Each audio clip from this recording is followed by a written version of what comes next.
Hello, hello, hello. I know that's how Rita usually greets you, and I'm not Rita.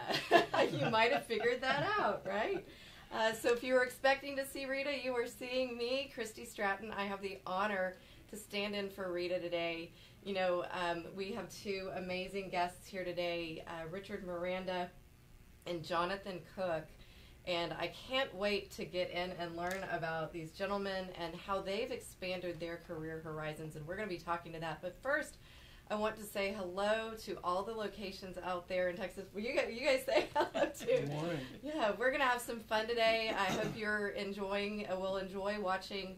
If you've seen any of these Facebook Live shows before, you'll know that it's just chock full with great nuggets of wisdom and experience, and I think you'll really find that. So if you haven't watched those before, go back and see if you can watch them, but definitely stay tuned today.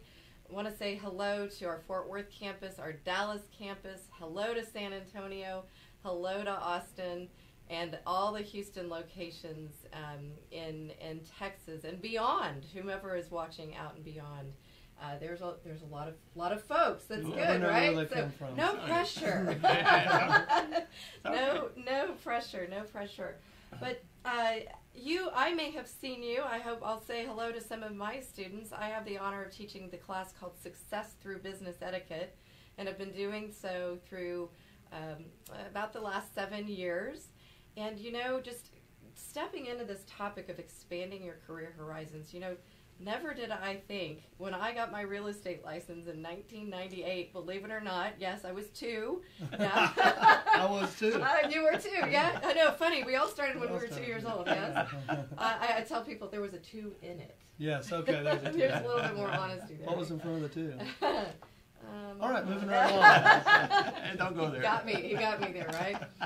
But I never thought that, one, I would be standing in front of a classroom teaching for 7 years after Rita asked me to do so. And at all, I wouldn't think, I mean, Facebook didn't exist back then. Yeah, I know right. people are going, huh, what? But now here live with you and getting to speak to some truly, truly amazing superstars. So enough about me, but I just want to say hello to my students, and I hope to see you again soon when I'm out on the road. I want to get into talking with Jonathan Cook here and Richard Miranda. Jonathan is with the Keller Williams Realty team in the Arlington area and greater Fort Worth. We'll hear about all of that here in a minute. And Richard Miranda is here with us, and he's from Keller Williams Platinum here in Houston. So, you know, one of the questions I want to ask you first is just tell us a little bit about yourselves, if you will, and remember to talk to our students out there because they are watching. They want to hear. I mean, I can't imagine the experience that you guys have and the wisdom you can share.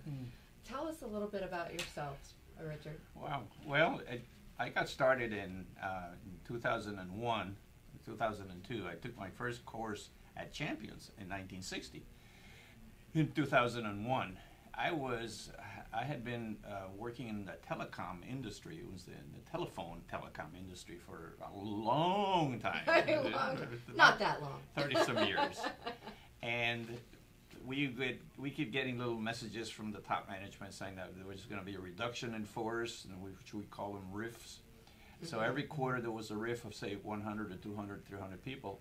And in the summer of 2002, my boss called me.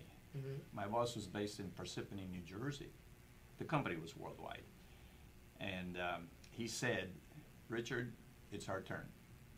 And it was not just our group. There was 43 of us in the consulting services group that got laid off. Wow. There was 4,500 people that got laid off that day. Wow. That gives me chills. That's 4,000. That's a small town. Yes. That is the population of a small town. So fortunately, I had had my license, but I had put it inactive because I was still working full time for this other company. Right. And you know, we're just going to leave her on a company unnamed. The name might slip out, but that's okay. Okay, telecom.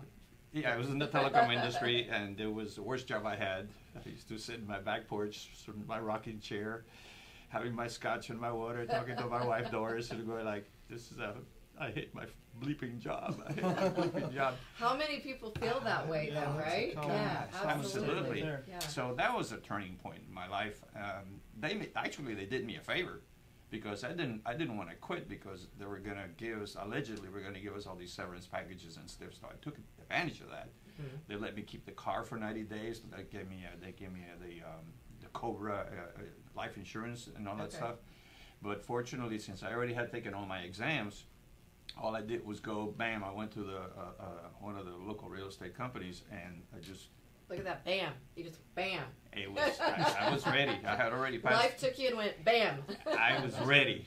We had seen the handwriting on the wall, so I took the classes, I took the exam, and I put my license in active. Wow. And then when the axe fell and we got chopped, and I said, "This is my chance." Boom. Here we go. Yeah, boom. Yeah. Good. Well, and I've never looked back. Never looked back. Never looked back. So you've been practicing for how long now? 18 years. 18 years. Yeah.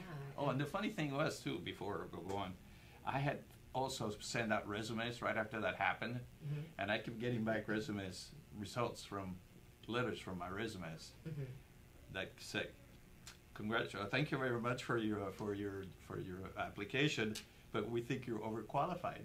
You know what that meant, right? That's mean a lot. It's not you; it's us. That's an euphemism for "you too old." So I said, "No, this is a no-brainer. I'm going to go ahead and start my real estate career," and then I never looked back. Yeah, and you haven't with all, and we're going to get into this, but Richard is widely known for teaching the CIPS, the Certified International Property Specialist, and that's one thing we're going to be talking about, international. And I know people who've taken that class. I've actually wanted to take that class, even though I'm a broker. I don't practice necessarily anymore. I teach and I speak and I train and I coach, but I hear it's just fantastic, and we're going to talk more about that. So we're going to learn much more about Richard. I want to welcome Jonathan. Thanks for coming down from the Fort Worth area. Yes, thanks for having visiting me. with us. I know you said you like Houston, so love good. Love it here. Got a lot of family here. So Good. Well, tell us about how did life pick you up and bam, put you out there, or what happened with? Well, real estate is so interesting because it can cross so many facets of hobbies and interests and talent sets and skill sets, and so. My previous career was that of international music, so being in a band for 8 to 10 years all over the world traveling was kind of what my international business experience was at the time. And I was getting to the age where it was time to start thinking about family and life, and if I wanted to have kids. I was 29, and it was time to start thinking about what am I going to do for the rest of my life. I can't travel in a bus and an airplane the rest of my life and live out of a hotel 11 months a year. So I love music, and it was a very tough decision.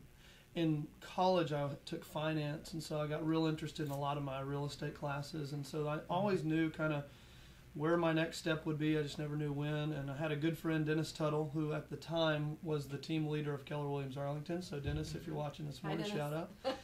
And he always told me, even at the height of our band's career, he said, "Man, if you ever need an exit plan, I got you.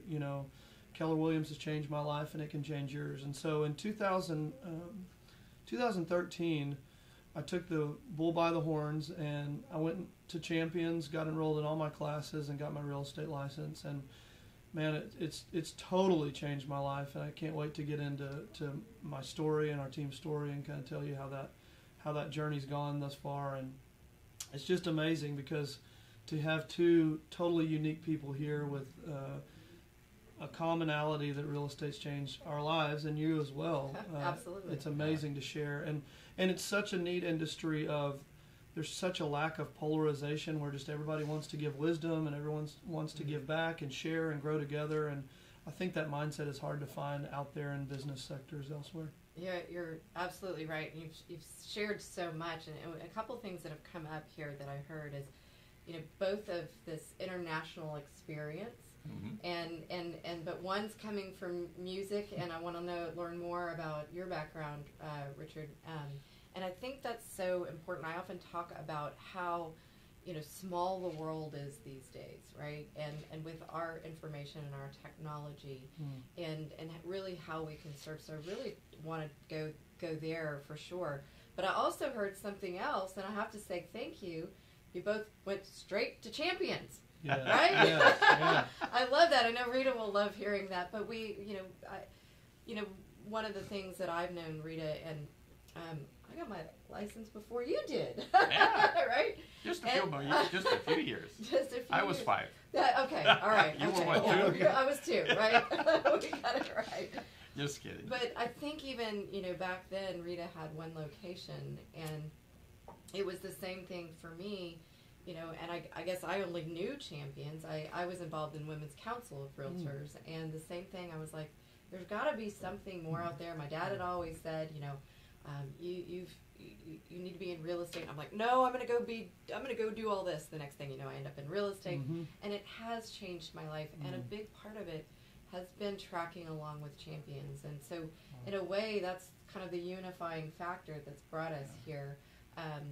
But so, thank you on behalf of Champions. Well, Champions does such a great job of treating it like a true university. I mean, I still keep in touch with Andy Ingram, one of my instructors, and Wakita, one of my instructors. Yeah, absolutely. I mean, it's crazy how, I keep in touch with more of my Champions professors than I do my Dallas Baptist University professors. But that's just kudos to them, just to fill their bucket on what a place of excellence. When you step in the door, you truly feel like you're on a college campus, and you feel like an alumni when you graduate. So Well, we need a mascot.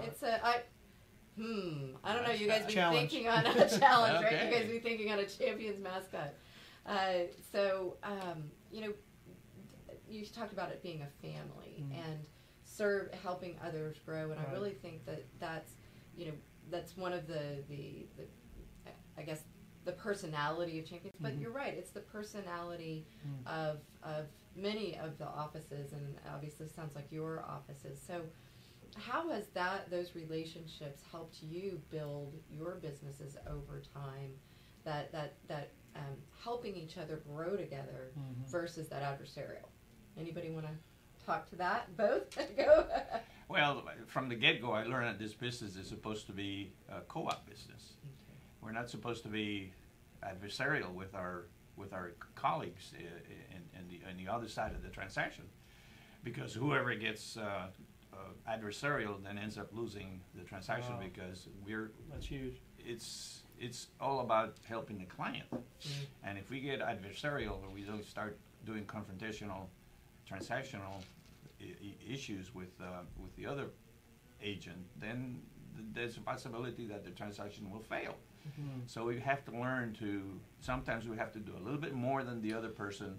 Sometimes we have to do a lot more than the other person. Yes. But the bottom line is we have to watch out for the client, because that's what we promised him or her, that we were going to watch out for their interest. And if their interest is, I want that property or I want this home to get sold, that's the first and foremost thing in our mind. We've got to watch out for our client's interests. And that eliminates and precludes and makes this adversarial thing second, third, fourth, way down the bottom of the line, because that's how we need to start cooperating with each other.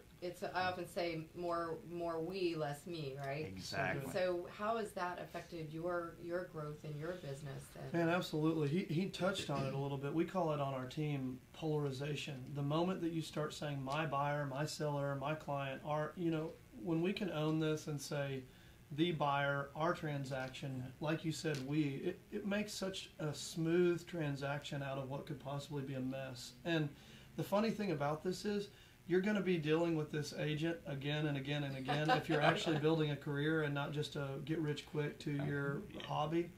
So the thing that we teach on our team, and we reiterate this all the time, is not to polarize the transaction. And on the front end, just having a mindset of excellence. And I hear all the time people say, man, I just wish realtors would get out of the way. Just let me talk to the buyer directly, the seller directly. And the reason people feel that way is because realtors do get in the way a lot of times. They put their own commission, their own needs, their own egos in the way. And, he said it so eloquently, but if you can just take your ego out of the way and kind of just facilitate and be their fiduciary, which you promised them you would do, yes. Your needs don't matter one iota in this. And if you deliver great service, not only will you get a 5-star review, but you'll also create a mindset of being their realtor for life, and you'll get the train to closing town, which polarization will stop that train dead in its tracks. I love that, the train to closing town. Yeah, well, I also remember one of the things that we learned with Gary, our founder, is that it's not about the money. Right. It's about the seller. It's about the buyer, but it's never about the money. If you achieve your buyer or seller's needs, you'll get paid and the money will show up every single time. And more, and what I'm hearing is just more than just the dollars in the bank account. It's the life-changing aspect. So, bringing in the international component, because we're talking about expanding your career horizons through working with international real estate investors, and definitely want to touch on that, and I'm sure that will take us in all different directions. What can you say, so when we're talking about serving our international client, how do we best do that? And I've got to throw it to Richard. Yeah, please. He teaches I can't wait to hear that. So, yes. So how do we serve them? So when we're talking about serving our clients and putting their best foot forward, one of the class that I teach, Success Through Business Etiquette, we talk about cultural mannerisms. And and that can really stick some people. It makes them a little bit stuck because they're not, not really. And I kind of do it. I don't know if I want to kiss, bow, or shake hands, right? And if we're afraid, then how are we really truly serving? So what are some things that you've learned over time, what you can share with the students out there that can really help serve that international client? The hardest thing to do when you're dealing with an incoming foreign buyer is to educate them and tell them how we do our business here, how we conduct our business here. They come from a culture that they don't have buyer's representation. They come from a culture that they don't have an MLS.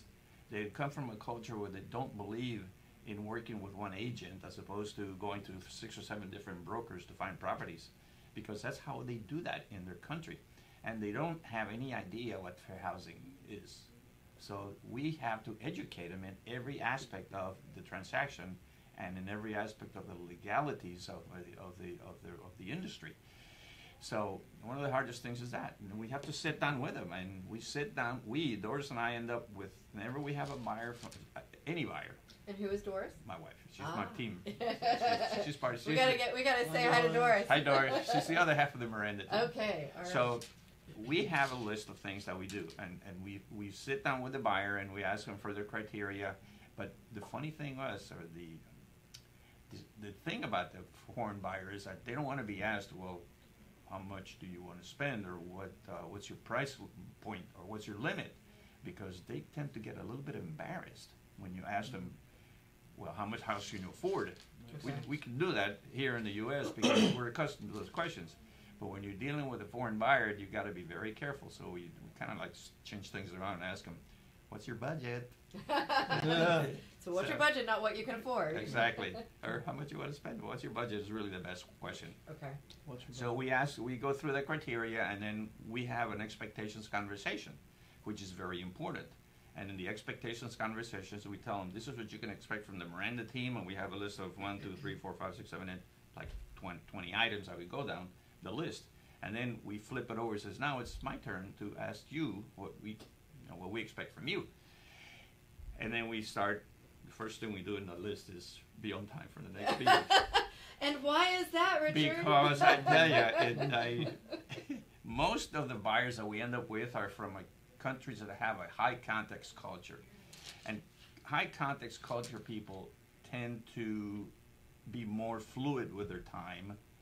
They're not like the low context cultures where the buyer is always on time, and the high context cultures, which is everything is outside of the Anglo-Saxon cultures, are relationship driven, and they're face saving driven, and they value these relationships, and they don't do business with you until they get to know you. And their time is a lot more fluid. So when you tell them be here at 10 o'clock, then they show up at 10:20, 10:30. Right. So when we throw that out there, we're going. Well, they don't even apologize the first time. But we throw that at them to be on time for the next meeting. They go like, "Oh, I'm so sorry about that." So I love. There's a couple questions I want to dig in here, and well, Jonathan, we'll get your thoughts too, and learn more about your international experience. I've heard some overarching things that we can apply with all of our clients. Is one, educate them. And, you know, it might even be a good thing to kind of learn from what you're doing, asking about what's their budget, then even speaking to money, because that can always be, you know, whether it's international or not. But you mentioned high context and low context. Can you tell us a little bit more what that means? The high context cultures are anything from Latin America, southern part of Europe, and most of Asia. Okay. It is a culture that values relationships, face saving, time is fluid, and that they don't really have an urgency to do many things. They make decisions on a matter of homes and stuff like that. Tell them they just really they make the decisions.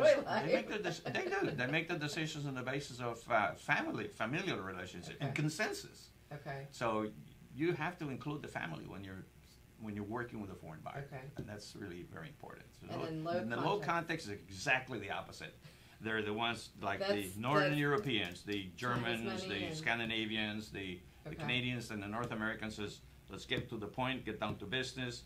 I don't want to be your friend. I just want to do business with you. And we're going to be on time. We start at 10. We're done at 10:30. And bam, that's it. Yeah. And they don't care about the relationships. They just want to do they care about results. They care about being on time. But that's it. They don't even know what face saving is. Yeah. So we're learning a lot that how to work with different clients, but our international buyer really thinking about the family, the context of how you're interacting with them. And that's important because there's more and more foreign buyers coming into Houston. A little bit. A lot more than there were, 10 years ago. All over the place, but Houston is said to be one of the most, or the most diverse city in the country. Yes, and so we really have to learn how to work with that. And it is working with it, and it's understanding. And again, I think that's coming back to the question I asked you, which is that's how we serve them, understanding that they kind of have a different way of looking at things, and then how do we, is that am I tracking? Pretty much, yeah. You have to teach them first, and then they understand. Because people will, I've learned also from day one with my former broker, who was also one of the Keller Williams brokers, David, he taught me that people will trust and follow anything that you can logically and tangibly explain. So that became one of my beliefs. Okay, say that again. People will trust and follow what you can logically and tangibly explain. You guys need to write that down. That applies not just in this industry and not just in this business, but it also with your family. Yeah. People will trust and follow what you can logically and tangibly explain. And that has become a lifesaver for me because I understand that that's so important to be able to talk to a potential buyer or a potential seller. And trust, you said there, and I bring this book up in the class that I teach often, and I'm sure you guys know it, How to Win Friends and Influence People, and I often joke that, I didn't read it when I was younger because I read the front, and I was like, well, I'm supposed to know how to win friends and influence people. Yeah, absolutely. But, oh my gosh, I wish I had read it earlier in my life, but that's people do business with whom they like and trust. Exactly. So it's what you're saying there. So, Jonathan, how about you in your international business now? I heard you say with your band, you were, I'm assuming you were traveling and so forth, so you had that experience, but now bringing that into your real estate business, how has that been? What can you offer up of what you've learned to serve clients? So we, on the Jonathan Cook team, we work a lot with international clients. We're working with one specifically right now from Trinidad and Tobago. And my parents used to live there. They did, okay, cool. We're helping them sell a real estate asset in the Dallas-Fort Worth Metroplex under contract. That's awesome. That's awesome. And so we have 3 real rules with our international clients. One, the most important is mirror and matching is so important with those clients. Taking off your shoes when they do, bowing as a greeting, like you touched on a little bit. Respect the 5 o'clock. There's some different things out there where we have to respect them and what they're doing at certain times in respect to their culture or their faith. And so the first one is mirroring and matching. Like he said, some people want to talk in bullet points. They don't want to, their greatest fear is that you waste their time. And when you have that kind of client, you got to know, speed up your speech. They don't need to know all about, they just give me the bullet points and let's bottom line this thing. The second big thing is focus on, so we can get so lost in the amount of money it costs to talk to them overseas or to make that international phone call. Once again, that's putting the client first. So the second thing is just always put the client first, especially with international clients. because international clients can be your greatest source of revenue because they are so loyal. So you help them get here, they will never leave your world. You basically build a business moat around them for all their future transactions. And usually when they're coming here, they're coming here to be with familia. So they have more family, they have more friends that they can lead you to once they get here. And so you gain all of those clients' business for life as long as you handle it with excellence. And the third one is, and he said it, but we have an expectation conversation that goes like this. I'd rather ask you 500 questions and show you 5 properties than ask you 5 questions and show you 500 properties. Right. So setting those expectations on the front end with no matter what culture it is. I mean, we've helped Germans move here from Germany, and it's really tough because you have like an 8-hour time difference. So you're FaceTiming them here at 10 at night, but for them it's 9 in the morning. And so just being not attached to the outcome of you're going to get a little bit higher cell phone bill those months when you're working with international clients. But once again, if you focus on that, what you focus on expands, right? And so that's quickly making it about you. And the final thing I'll say to that is international clients grow to the conversations you have around them. And so having these high-level conversations on the front end and saying, here, I'm your coach. I'm going to treat you like a player on my team, but when I tell you to act, I'm your coach. I'm going to put this play into place so we go win a Super Bowl together. And setting that on the front end so you don't get a lot of pushback, because I had to learn the hard way and learn from my mistakes. If you don't coach them hard on the front end, they will push you through the whole transaction rather than you leading them. And it's a whole different experience as far as the emotional capacity to handle those clients when they're the ones pushing you because you didn't set, I'm your coach, I'm going to help you win. You're hiring me for the 800 transactions and the history and the knowledge there, so just let me lead you. I'm just hearing, and I'm hoping that you guys are hearing this. We're just getting so many nuggets here, and a couple of things popped up first, and I want to keep talking a little bit about international, but I want to learn about some of just practical tips that you guys use. But I heard a couple of things is, if we're going to work with international clients, we need to know a little bit about technology.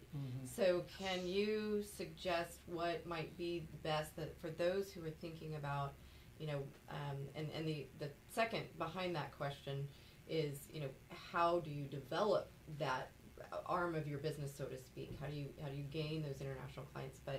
But first, what sort of technology, when you're talking about, I don't know, Skyping with them or on the phone, what do you guys suggest, Jonathan? So there are 3 helpful apps that I can give you for working with international clients. And the first one is Canva.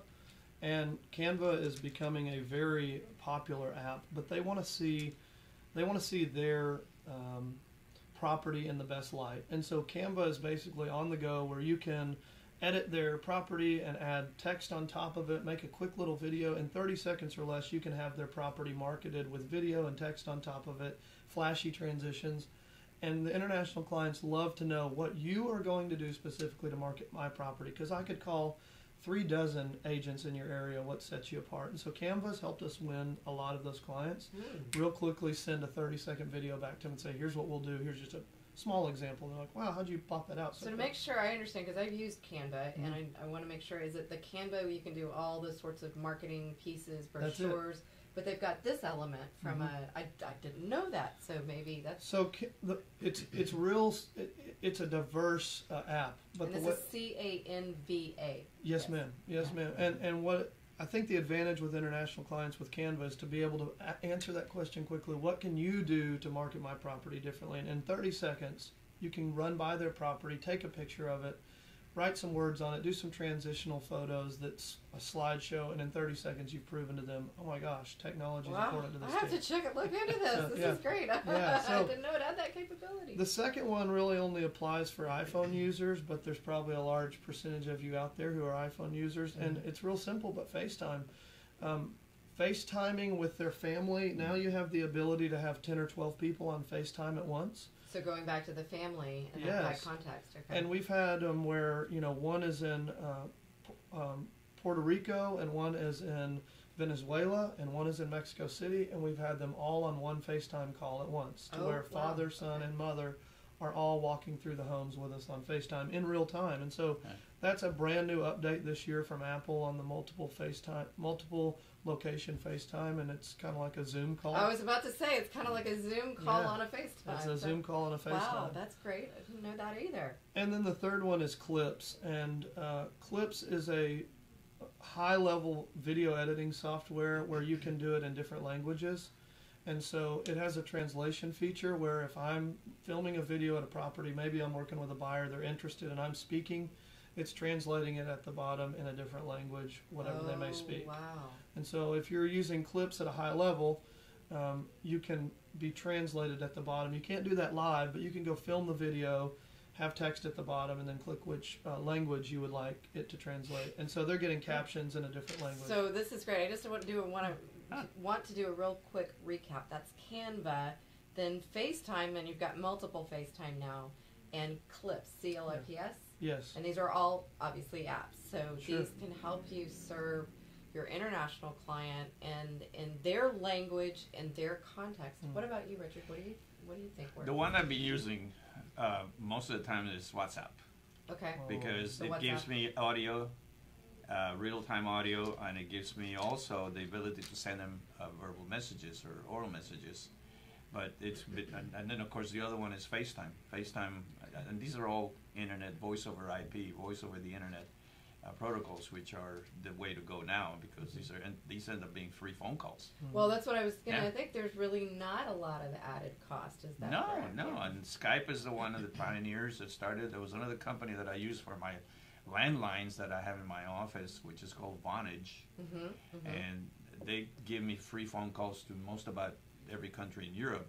But most of my market doesn't come from Europe. I do have some European buyers and sellers, but most of my market comes from Latin America. Okay. Venezuela, Mexico, and Panama. And Yeah, you better have some- WhatsApp. If you're going to work Yeah. with, they're going to say, let me WhatsApp you, and you better know what that You means. better know what that is. And So in fact, WhatsApp. they're the ones that taught me how to use WhatsApp. He says it better. I like how you say it. WhatsApp. Yeah. WhatsApp. It's WhatsApp. Yeah, it's an internet application.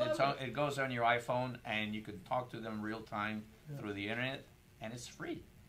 And all you have to do is you gotta have Wi-Fi where you're at. That's the only thing. But everybody's got Wi-Fi everywhere, so They do. And okay, so I'm hearing that there's really not any blocks to Not stop really. us because Not you've really. even got ability to translate and so forth. But if somebody, say one of the students is out there who has been thinking about, how do I set myself apart in my business, what could they do to begin to step into gaining those international clients? What would you recommend, Richard? once you get your first client, you have to service them with kid gloves because they're the ones that are going to eventually give you more referrals. Okay. And those other referrals are going to keep growing. The more the better. The better that you take care of your incoming foreign buyer, the more impressed you're going to be with your performance, and the more loyal they're going to be. And of course, you have to teach them how to be loyal to you because don't expect them to be loyal to you until you ask them to. Oh. You have to ask them for their loyalty. You have to ask them, are you willing to work exclusively with me? And if they say yes, then you transition into the representation And agreement. a lot of times that's a new concept for them. They'll say, what do you mean Absolutely. exclusivity? Yeah, So because then you're going back to that education and setting the expectations. and we just go through a spiel called we have our loyalty conversation. But bottom line is we tell them this is how we're going to do it. This is how we want to work. They actually really feel much more confident, much more impressed when you show them your professionalism, and they end up working with you till the end of the transaction, and then they will refer you to uncles, the brothers, the sisters, the mothers, almost everybody that they know. So that's really one of the first time I got a call from an international buyer, it was in one of my listings. Oh, okay. Yeah, it was on one of my listings. But also another thing that helped me was I went to trade shows to other countries. I went to trade shows in Panama. I went to trade shows in Colombia. I went to trade shows in Mexico. And getting to meet other real estate agents in those countries and then becoming acquainted with many other real estate agents over there gave me another point of referrals. So I'm hearing there you took the opportunity when it came with somebody calling on your listing, Yes. but then you also were proactively going out there and going to trade shows. Yeah. Well, if someone doesn't maybe have the dollars to travel, even though I would love to do that Sure. all the time, right? And I'm sure many people would. What would you recommend? How did you get begin to get your international clients? Can I give a shout out to some people in the Of course comments? you may. Say hello. Of Nick course. Good, thank you for the comments. And Grady Wilson, Ryan Johnson, Kylan Salazar, and also Elgin Rajkumar. He says, hello, Miss Christy, love from Australia. Oh, I saw that she was driving. Elgin, hi. That's Hi. awesome. She's a sweet, sweet student. All my students are so sweet. Dude, that's She's awesome. wonderful, yeah. We have international viewership, right? Yes, yes. Wow, fabulous. Yes, yes. So absolutely. the cool thing about developing those relationships in a low-cost way is the leverage of just Facebook Live. So spending some ad dollars in the countries where you maybe want to reach out and tagging those countries with like a hashtag Colombia. Whenever you have a Facebook Live video or a video that you put on Facebook that has to do with, maybe Mexican food and tag hashtag Monterrey or something along those lines. But geotagging cities on Facebook is some of the ways that we have gotten those clients interested in our page.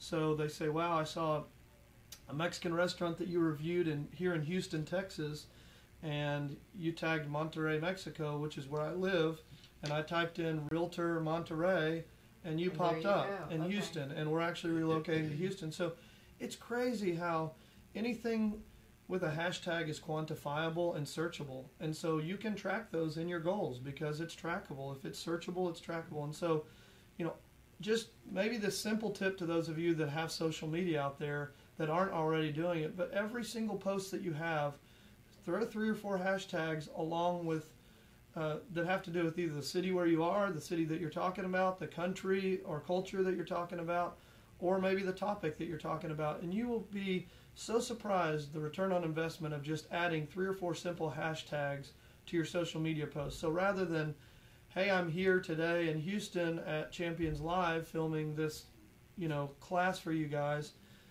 hashtag Houston, hashtag international buyers, hashtag we talked about different countries, Australia. And you will be so surprised a year from now where someone says, hey, I saw your post on Australia. And you're like, what post on Australia? Just because you put a hashtag in something. Wow, you guys have given us some really great things. And that's just another application where social media comes into play and how we can leverage that to expand our business in the international sector. But, I'm also hearing that these are some of, maybe it's just the way my mind thinks, but when you begin to hear these things that you're doing, you're educating, you're coaching, which is not giving advice, by the way. It's a lot of people think teaching a coach others how to do is it. like a football coach. Yeah. It's not that. It's giving them the information and then finding how they best want to apply that information, right? But it's coaching and it's thinking about others, but it's also using the tools that we have today at our best. These can be applied to not only the international buyer, Wonderful, but the local buyer, right? And there absolutely. are also some life skills in here. Yeah. That's what I hear. In every bit of work thing that we experience, we also gain some life skills. Sure. So talk to us about how this can apply to even the local buyer and expand our careers. Well, I have to tell you, one of the things I also learned in my first brokerage when I was working with this fellow named David is that, and this goes to all of you guys that are listening to me, this is a lead generation, lead conversion business. You are entrepreneurs. You are not employees anymore. Therefore, you have to remember that you sit in a desk at your office or at your home office, your business is not going to fall in your lap. You're not going to have buyers and sellers fall in your lap. You have to go out and find them. It's called lead generation. And I don't mean to scare you, but that's the way it is. If you do not generate your business... If that scares you, you're in the wrong business. Exactly. You're helping them by Exactly. saying that. You have to learn how to generate your leads, and then you have to learn how to convert them. And that's how you're going to make money. That's how you're going to be successful in this business. A doctor, when he graduates out of medical school, he has the same problem you will have. It's how do I find a patient? An attorney, when he or she graduates and gets their bar exam passed, he's going to have the same problem. How do I find a clients out there? They have to go through the same process. They have to go and lead generate and find their own clients, just like you and I have to do that. And that's an ongoing thing. You cannot stop lead generation because then your pipeline will dry up. And when your pipeline dries up, your business dries up. You want to be unemployed, then just stay at home. But if you're in the real estate business, you have to, whether it's for local or international or domestic, go find your buyers and your sellers locally. Go knock on the doors in your own neighborhood if your ordinances allow it. I mean, sometimes you find a door that says no soliciting. Well, and we do a lot of door knocking. But when we see a sign that says no solicitors, we respect that and we just walk by. Absolutely, that respect. But we have gotten more business. In addition to the referrals that we have been getting, we get a lot of business from door knocking. We do all the things, but door knocking has been a very crucial part of our success finding leads. So we've got to generate that business, and we've got some tools here. Jonathan, what is it that how this could apply to the local buyer, and then anything else that you'd like to add there? Yeah, it's interesting because he was talking about conversion, and so on our team huddles at the Jonathan Cook Team campus, every Tuesday and Friday we're meeting for 1 hour, and we call them power-up huddles because nobody in real estate wants a meeting, so we don't even use the M word. We call them power-up huddles, and it's so funny how the conversations have risen since we renamed them huddles, and I think it's extremely important to get with your team on a bi-weekly basis. If you're only meeting with your team once a month, or heaven forbid, once a week, or heaven forbid, once a month, you're missing this opportunity to truly grow family and to dive in deep and say, what's going on with my team? Once a week, you can have a problem arise on Monday and you're not having a huddle until Friday. That's too long. That's too long for something to brew. So I would encourage anyone that's wanting to start a real estate team to go ahead and put this in place. Meet with your team bi-weekly, at least for 2 hours a week. So a huddle on Tuesday, 8 to 9. We do it on Tuesday because Monday your wheels are off. I mean, your wheels are shut off when you get there at 8 in the morning. And so we moved it to Tuesday. And then Friday, it's a great way to end, your last day of lead gen before you get out into your weekend open houses. I hope everybody's doing open houses consistently. Yes. And then, Richard touched on conversion. So we also teach being a follow-up boss. And what that means is there is a conversion rate out there with leads. And I'm going to get it close. I'm not going to get it exactly right, but you can go Google it for a little bit better accuracy. I might get it exactly right. But your first time you touch a client, you have a 2% chance of converting them into a client. The second time it raises to 3%, and the third time 5%. The fourth time it raises to 10% chance of converting them to a client. The fifth time it raises to an 80% chance of converting them to a client. Yeah. How many of you out there today are touching these potential clients either through door knocking, cold calling, or some other lead generation lever 5 times? Well, if you're touching them any less than 5 times, you have less than an 80% chance. And if you're only touching them 4 times, you only have a 10% chance of converting them to a client. And how many people give up after the first time? Oh, they didn't answer. Okay, so here's the other thing that we do. If they don't answer the first time, we're calling them back 2 more times, right in a row. If you see a phone number call your phone 3 times, you're like, let me step out of whatever I'm doing. I guess I need to call. And you better have a good conversation on the other end of that line and be bringing some true value. And I truly believe this and teach this as well, that when I call someone 3 times, my value is high because they're a for sale by owner. And if they're a for sale by owner, I'm going to say that again. Say that again. I love your look. Yeah, we call them FFBOs, for sale by owner. Okay. Because 93% of the time they never sell, and the 7% of the time that they do, they give up 17% of their equity to do so. Wow. So our conversation is, what do you charge? Our conversation is, I only charge 3%. We have to decide how aggressive we're going to be to the buyer's agent that brings us to the offer. A lot of times they expect 3, 4, or 5% on that side. So that total is anywhere from 6 to 8%. When you're going north of the 6%, you have a lot less chance of them going south of the 6%, with the companies out there offering 1% listing or $5.95 limited service. Because there is no standard commission, right? There is no standard commission. They can list. It's all negotiable. It's all negotiable. Noted. Yeah. To those out there, track. And and then the final thing I'll say to that is everybody has 4 letters on their forehead, whether local or international, and those 4 letters are WIFM. WIFM. What's in it for me? And no matter how much value you bring, no matter how much they say you were grand and I'm leaving you a 5-star review, you're my realtor for life, the entire process, they had WIFM on their forehead. Yeah. So what's in it for me? You know, it's interesting. That brings up something. I have a friend that wrote a book called Smile, and he was just here in Houston, Steve Rigby. And in that, and I didn't know about this, but, and I think she was from the area, Mary Kay. Oh, yes. She used to talk about, and I think in their trainings, is that everybody had a sign, kind of like you're saying, make me feel important. And so if you can almost, like what Jonathan's saying, think about that they've either got that on their forehead or they're wearing this big sign that says, oh my gosh, make me feel important.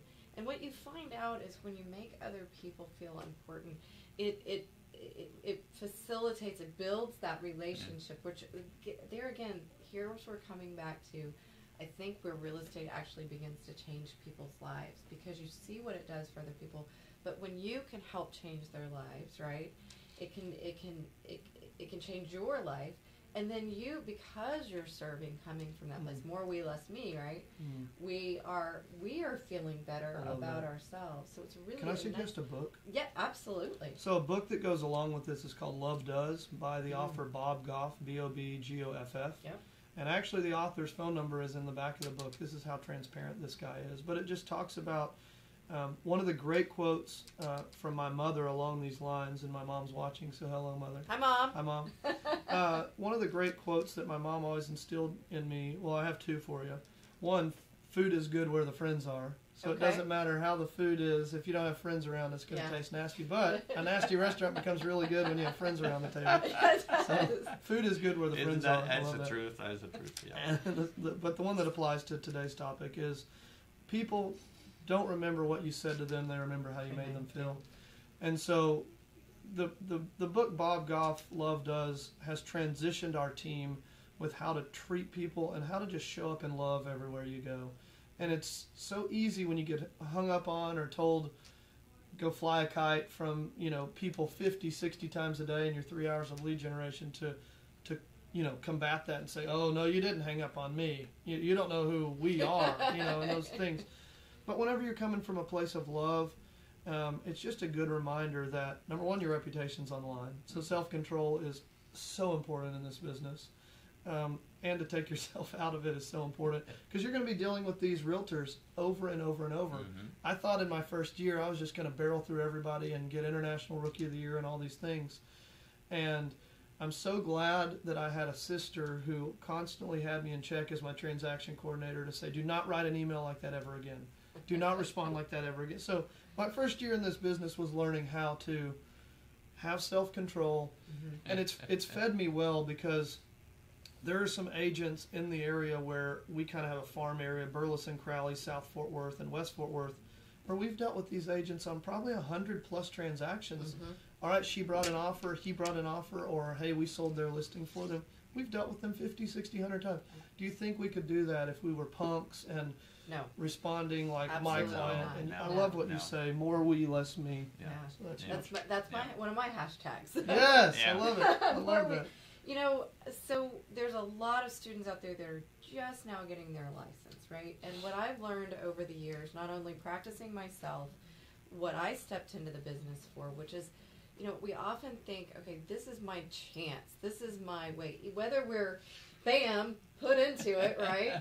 Or, something like there's something more, and, that's so good. We want to get into it, and we want it to change our lives. What I've learned is a lot of people think that I can get into this business, not do a lot of work, and make $1 million. Well, take mattresses and money to the bank. It's the complete opposite. So, but sometimes, and in working with my clients and so forth, I also see that they kind of get stuck, right? And I hear my students, I don't know what to do next, right? So taking all your experience where you all are now, learning all these lessons, your first year, Jonathan, what are one or two activities that you took then, if remembering back to the beginning days, that jump started your career, and that maybe even looking forward, that have you've maybe they worked so well that you've kept them going. But what were one or two activities that helped you really jumpstart? Well, when we started, we had a productivity coach, and he taught us how to do the dialogue. He said, this is a dialogue that you need to memorize. Because one thing is knowing the ins and outs of the real estate transaction, but there's another thing how to talk to the buyer or the seller. Yeah. And what to say. And that can be, and what not to say. Let's be Yeah. honest. Let's that be can be real. really scary. Yes. For Yeah. some, So right? we learned to we memorized the scripts in such a way that I took one of my first listings. I had in the business like less than 90 days.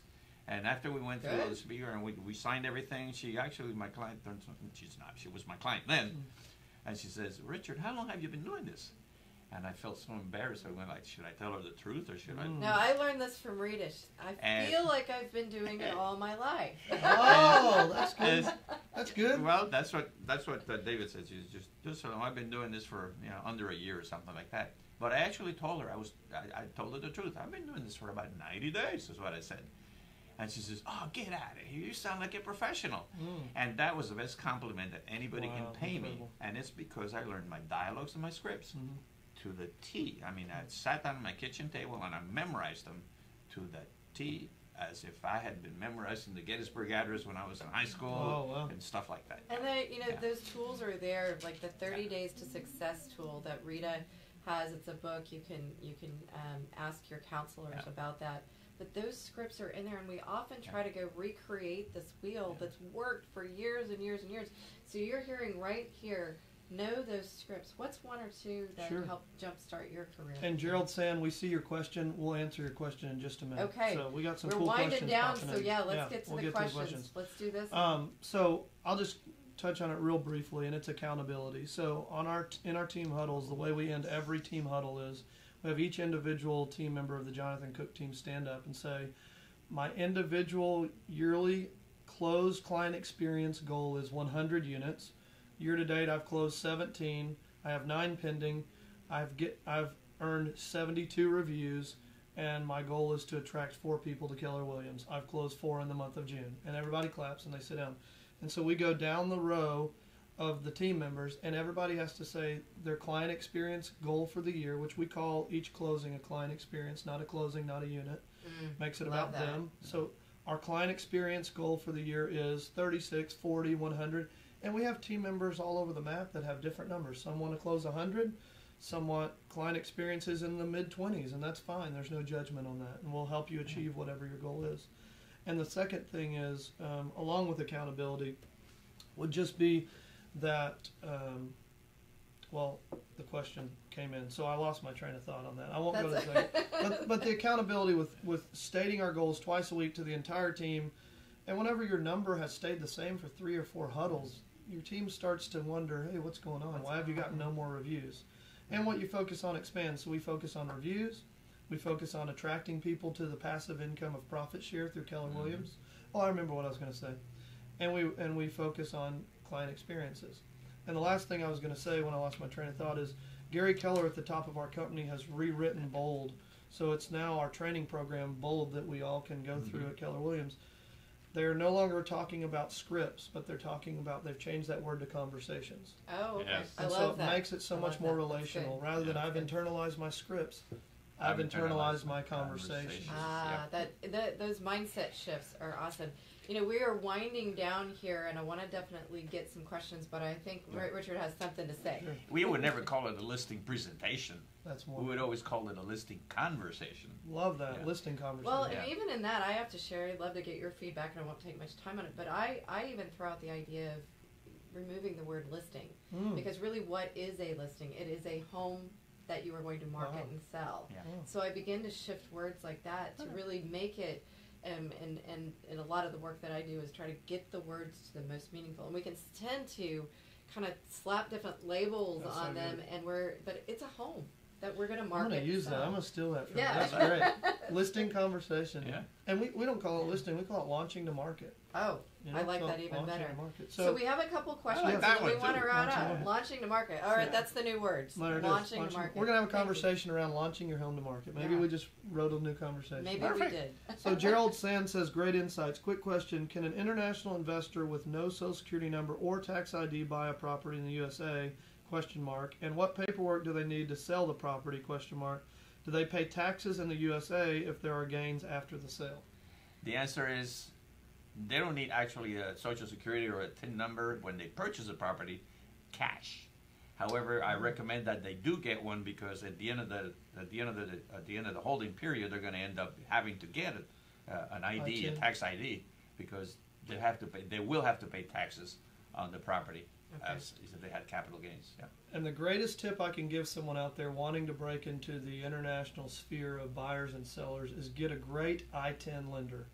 We had someone last month who was an I-10 lender who could do it without having to do 20% down. As soon as we found an I-10 lender that won't require 20% down, we've been able to just exponentially grow our international business, because most I-10 lenders just traditionally need 20% down because of the risk. Yeah. If you can have conversation with I-10 lenders, maybe put a Facebook post out there. Who are my I-10 lenders that don't require 20% down?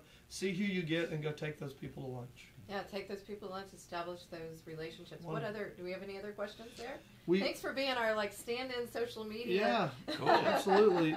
You're hired. There you go.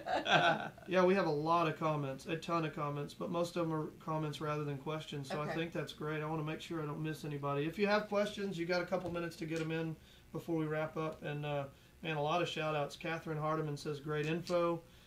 Julie Warren Cook says, I always recommend Champions. Thank you for doing that. Thank you. Nick Good is blowing up the feed with thumbs up and hearts, so thank you, Nick. All right, awesome. And Jeff Chisholm says, Johnny Real Estate. So thank you so much. Appreciate the shouts out this morning. Wow, what a great viewership this morning. That's cool. Yeah, well, it's that family. You know, Rita having started this school, and she talks about it, and I had to bring this here, Her Successful Tendencies of Real Estate Champions. What a great book, and I'm so happy, and I haven't sent her a thank you, but she gave me this the other day, and with a nice personal note. And that's really what Rita does from the very and her entire staff, and the instructors here. It was really a family, and it does, our heart good to see that these things are benefiting. And I want to say thank you to you all as we begin to wrap up. First, if they want to reach out to you, obviously they can find you on Facebook, but how could someone reach you, Jonathan, if they wanted to talk to you more about this? Well, I'll tell you what, if you have any questions over anything I personally mentioned today, and maybe Richard the same, I will give you my personal cell phone number, 817-900-COOK. So if you can just remember that. Say that again, slowly. 817-900-COOK. Okay. So give me a shout. And if you want to text me, 817-946-0336. You got my personal number. I'm always available on Facebook Messenger. And if anything we said today confused you, or you have more questions about maybe some of the apps we talked about, I just have to fill your bucket. Christy, you guys brought so much value. Thank you for having me. As I was on that plane last night, I couldn't sleep last night. I was so excited to be here. So, well, we're excited to have you. I'm excited to be here. I'm like, all right, Rita, when can I do this again? She's like, no, Christy, this is That's great. Never know. We might start another one. I don't know. That's for Rita to determine. Richard, how can they reach you? They can reach me through Facebook. I mean, I have a Facebook account, but it's under my middle initial. It's Richard P. P for Paul. Richard P. Miranda. Or they can Google me, or they can send me a text on my cell phone. My cell phone is 832-754-8509. Say that again. 832-754-8509. You guys can reach them. And, before we begin to just close out here, I think we have 1 or 2 minutes. And I think 1 or 2 minutes. A little glare on the numbers up there. Just any real quick final thoughts in the last moments. So it's so important, guys, to be in your seat for 3 hours every day with some sort of lead gen levers. And we have broken it down on our team, and I'm going to share this with you guys. We've just created this over the last week.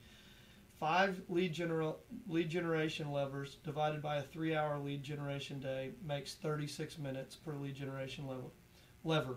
When you break it down that way, all you got to do is go find the 5 that you enjoy. Maybe it's handwritten notes, maybe it's internet leads, maybe it's door knocking, maybe it's Facebook Live videos, maybe it's reaching out to your sphere through phone calls and reminding them what you do.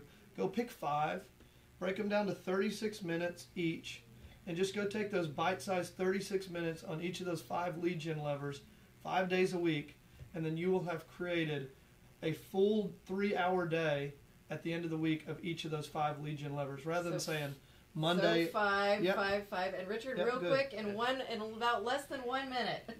My suggestion to you guys is, as you get your license and you start practicing your business, to be successful in the business, I recommend that you keep in mind 3 things, 3 words. You have to be persistent, You have to be consistent, and you have to be patient, because those three words are the keys to success: persistence, consistence, and patience. Wow. If you follow those three words, your business will take off. Cheers. Yeah, there we go. Cheers with our water, and keep calm and live on. Thank you all so much. And as I've heard Rita say before, I wouldn't be true to myself if I didn't invite you to the next Success Through Business Etiquette class. Much of what we've talked about there today will even be covered in that. Would love to see you around the state the next class.